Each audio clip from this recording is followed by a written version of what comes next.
Sorry. This is a good day.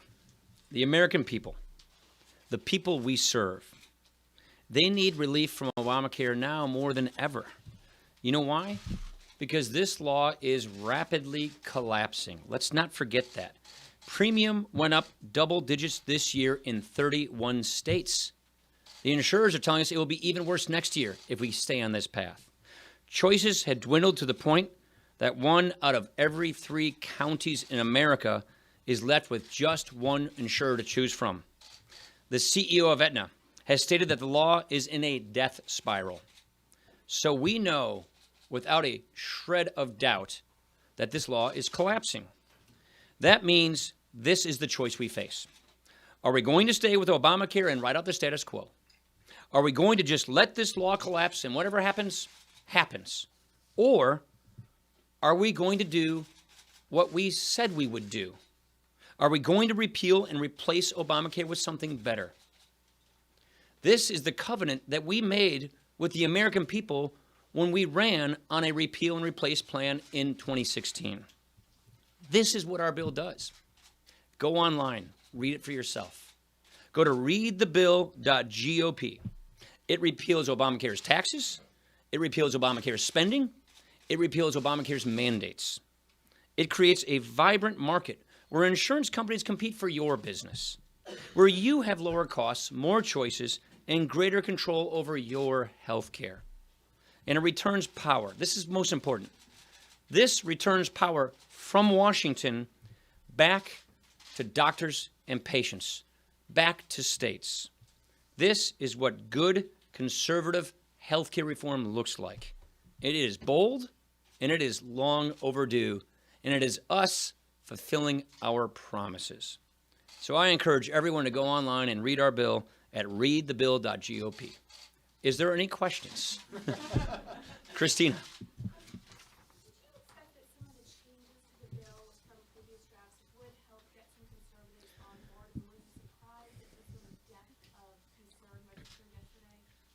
Well, as you know, we had this bottom-up process that's been over a year long. Last year, we assembled working groups from the committees of jurisdiction and any House Republican that wants to participate in fashioning the repeal and replace plan, which we did and ran on in our Better Way agenda.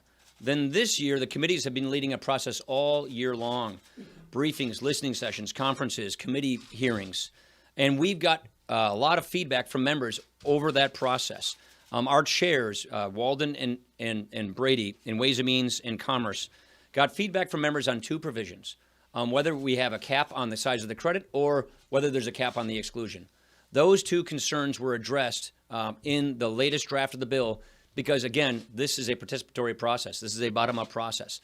So those are the concerns that were brought to the committees of jurisdiction by lots of members, not just conservatives, but lots of members. And those concerns were addressed, again, because it's an inclusive process. I think what you're seeing is we're going through the inevitable growing pains of being an opposition party to becoming a governing party. And in being an opposition party, we have divided government. 64% of our members have never known what it's like to work with a Republican president, to have unified government. So it's a new feel. It's a new system for people. But it's all the more reason why we have to do what we said we would do and deliver for the American people and govern and use our principles. That's what this is. Yeah.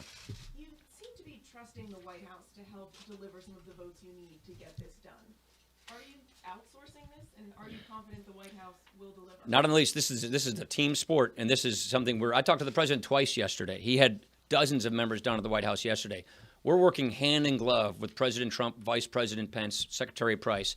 This is an all hands on deck because you know what? We all ran on repealing and replacing Obamacare. We know that if we do nothing, the system collapses.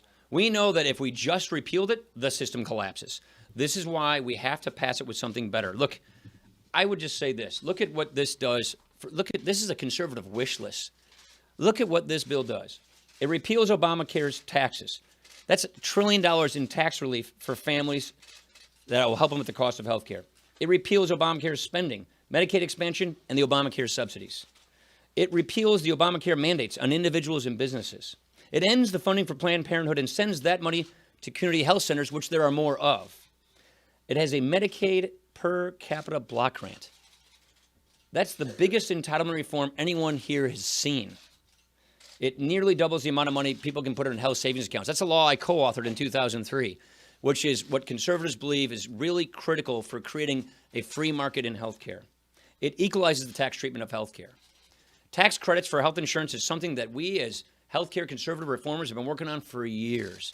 This has been the crown jewel of conservative healthcare reform, to equalize the tax treatment of healthcare so that we can have a vibrant individual market, to have a free market in healthcare, to bring consumers into the market, to put pressure on providers. This is what's wrong in healthcare, among many other things. We don't have true price and quality competition in healthcare. We want all the providers of healthcare services, insurers, doctors, hospitals, everyone competing against each other for our business as patients, as consumers. You do that when you create a vibrant individual market. Lower costs, more competition, more choice, and most importantly, get Washington out of the business of being a nanny state, of micromanaging and running healthcare into the ground. Get it back to patients, get it back to doctors, get it back to states. That's what this does. This is monumental, exciting conservative reform that fixes these problems. This is something that I've been working on this for 20 years. This is exciting. This is what we've been dreaming about doing, and we know it's going to make a positive difference in people's lives in this country. And it's juxtaposed against the backdrop of a collapsing law that is doing real damage to families every day in America. Susan. Give us an update on the CBO score, whether you expect it this week. We do. I don't know the answer to that. I think it's probably, we know it will come well before the bill gets to the floor. It's very common that you have markups in authorizing committee levels before you have a score. That's common practice.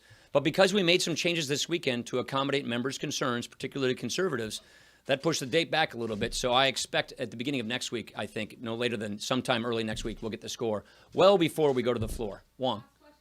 Yes, thank you. You said you have no doubt that you will get the 218 votes necessary to pass this bill. What gives you that certainty? What are you seeing on the ground? I have no doubt we'll pass this because we're going to keep our promises.